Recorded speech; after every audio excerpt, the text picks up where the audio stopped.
What is WWE's Tyler back when number 2 of the night interview continues with bragging rights. Better than the last two shows, but it's SmackDown vs. Raw. But by the way, I don't do any, but it was during this game. Your superstar, your moves, your story. It's your world now. Yeah. I guess it was a big thing because there was a story designer and yeah. But anyways, we're not talking about SmackDown vs. Raw 2010 featuring ECW, but yeah, I think that was the last game too. Feature that brand. But anyways, October 25th is a Raw and SmackDown brand pay-per-view. ECW is not on the fucking card. Like the last pay-per-view, Hell in a Cell. So yeah. At the Millennium in my hometown, Pittsburgh, Pennsylvania. So yeah. So yeah.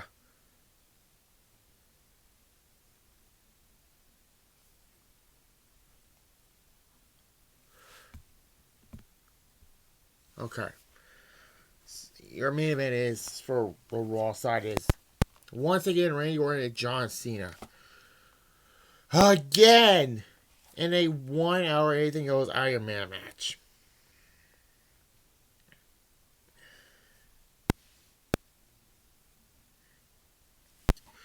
And SmackDown side is a fatal 4 match between Undertaker, CM Punk, Batista, and Rey Mysterio. But yeah. And of course you have Raw and SmackDown matches. So yeah. At least they don't have World Champion and WWE versus WWE Champion. So at least that's a good sign. But yeah.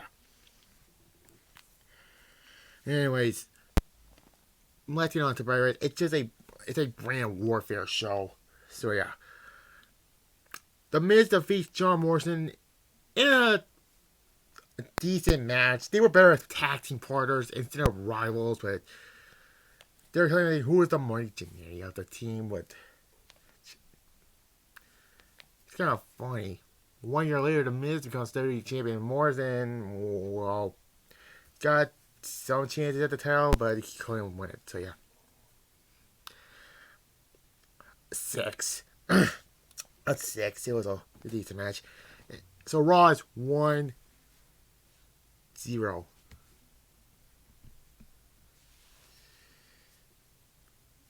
Anyways, then we have Beth Phoenix, Michelle McCoy, and Natalia from SmackDown defeats Gail Kim, Kel Kelly, and Melina in typical Divas match. Probably the only bad match on the show. But anyways, then we get probably the match of the night. The Undertaker defeats Batista, CM Punk, and Rey Mysterio in a fatal 4-way match to retain the World Heavyweight Championship. This would be Taker's last run with a World Championship. Because by 2010 to when he retired for real, he never got a world title back. Even though he was supposed to in 2010, I heard a rumor that he was supposed to get another run with the title, but injuries canceled those plans. So yeah.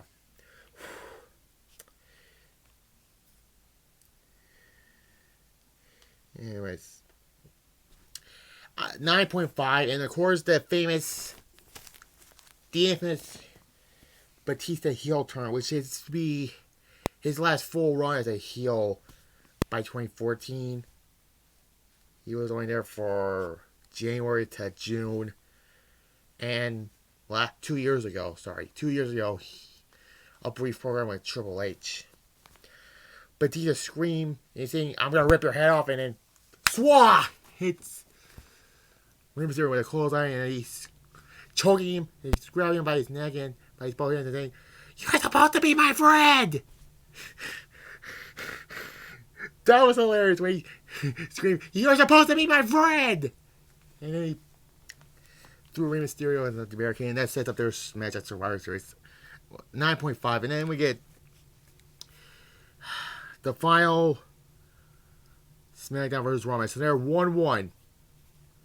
Team SmackDown of Chris Jericho, the Hart Dynasty, Kane, Finley, and Matt Hardy defeats Team Raw of DX, Big Show, Cody Rhodes, Jack Swagger, and Kofi Kingston, and Mark Henry. So, it's obvious, yeah, Big Show's gonna help Jericho win this match. It's weird they're the tag champs and they're on separate sides. Well, they're on separate brands. Jericho's on SmackDown, Big Show's on Raw. Big Show's gonna turn on Raw and weirdly enough get a world title shot in a triple threat with Jericho against Undertaker at Survivor Series. So yeah, this was not a bad match. It dragged on a little too long,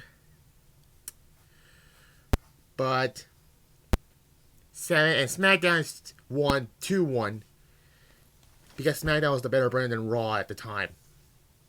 Now both brands are, well, SmackDown's a little better than Raw, but that's not saying a whole lot. But I'm not. But anyways, and then we get to our main event. A 60-minute, although it was advertised in the back. You can barely see it. 1 hour lies, and also this show was promoting SmackDown vs. Raw 2010.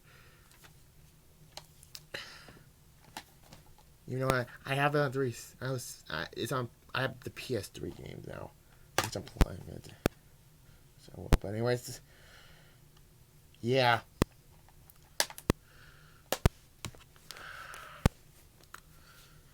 John Cena defeats Randy Orton. He goes 6-5 to become the WWE Championship in this 1 hour anything goes Iron Man match. Also, there was a stipulation that if Cena lost, he would have to leave the Raw brand, which not gonna happen until the second brand split. Wait, was the first pick of the second round, or yeah. So yeah, this is probably their better match, but you went from a I Quit match at Breaking Point to a Hell in a Cell match at the same pay-per-view, Hell in a Cell, to an Iron Man match. 3 stipulations in a row, that's overkill. It was like the following year where Kane Undertaker had an All-Star match at the Night Champions pay-per-view. Then they have a Hell in a Cell match at the same Hell in a Cell pay-per-view, like I mentioned, and a Buried Alive match at the exact same pay-per-view in 2010, which I'm not going to choose 2010. No fucking way. But anyways, Wrestling Fans are going to do they did the Royal Rumble 2010 review, but they're only going to do the WWE pay-per-views. I do every promotion from WWE, WCW, ECW, and TNA. And everything, what about the AEW events? The only thing I'm sure about that is nothing's for sure. Kind of like Sting said in 96. 6.5, like the previous match, it dragged on. And this is the next night, it started the Orton Kofi first feud. And yeah. And I'm not going to go through every moment of, besides Randy Orton playing around with the pyro. And yeah, he threw the fucking announce table. But whatever. 6.5, probably their it's probably their best match behind their SummerSlam 2007 match. Not this timeline. No, that was bad. The SummerSlam 2009 match. Their SummerSlam 2007 match. It was a good match, but it was extremely overrated. Some of the John Cena and Randy Orton matches during the Ruthless Aggression era were not that exciting. But this is 2 years later in the PC era. Whatever. Bragging Rights overall was a good show. It was better than Breaking Point and Hell in a Cell, but Wrestling Fans said this was the worst period of the 2009. That's their opinion. But me, the worst period of WWE in 2009 is The Bash. AKA the Not Great American Bash. So I give this show a 6 out of 10. Decent pay-per-view. Not bad. The moment is, you're supposed to be my friend! Yeah. Anyways, next up will be will be Turning Point. Yeah, I gotta pull out. Gotta show you the disc for that. And Survivor Series. Yeah. And Survivor Series. I don't know why there was an EA on the... I bought this like a few years ago and at the exchange, but somebody wrote EA on it and on the disc, but whatever. Turning Point and Survivor Series. So 4 left. Turning Point 2009, Survivor Series 2009, TLC 2009, the first one, and Final Resolution 2009. 4 left. 4 to go for the year in review. Just bragging rights was a better show. So bye. Like, comment, and subscribe.